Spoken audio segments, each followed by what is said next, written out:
তো এখন আমরা কি করবো, জামাটা পরাবো।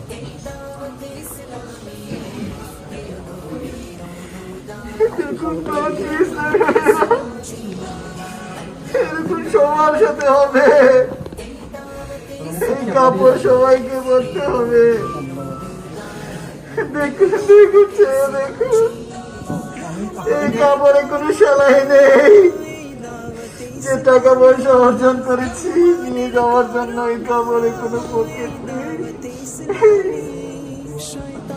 সরিয়ে নিব, হাত ধরে আস্তে আস্তে আনন্দভাবে কি করব, সরিয়ে নিব। তো কাফন অনেকে জানে না বাম দিকে কোনটা যাবে, ডান দিকে কোনটা যাবে, অনেকেই জানে না, এটা কনফিউশন থাকে। তো আমি আপনাদেরকে একটা সহজ সিস্টেম দেখিয়ে দিই। আমরা নামাজ কেমনে করি, নামাজে আগে কি থাকে, আগে আগে তারপরে কাফনের দিকে সেম হবে, কাফনের দিকে সেম, আগে কোনটা উঠবে, আগে আগে বামটা, আগে হলো বামটা, তারপর বামটা, ঠিক আছে। তারপর হইলো কি, ডান।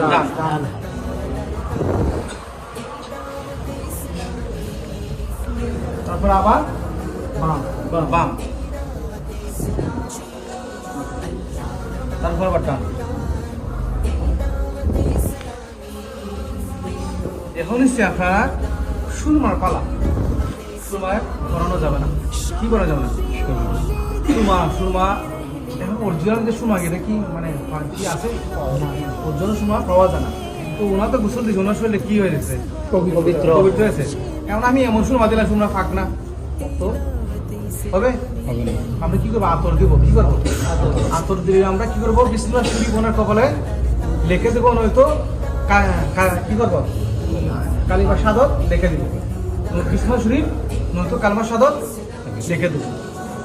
আপনার সবাই কি বুঝতে পারছেন, দেখছেন কাপড় পরানো পারবেন ইনশাল্লাহ।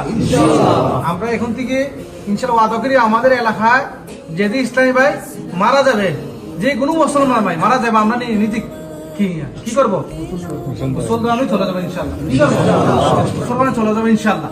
আমরা কি করবো, টাকা নেব, টাকা নেবেন টাকা নেব না, সাদগায়ে জারিয়া, সাদগায়ে জারিয়া।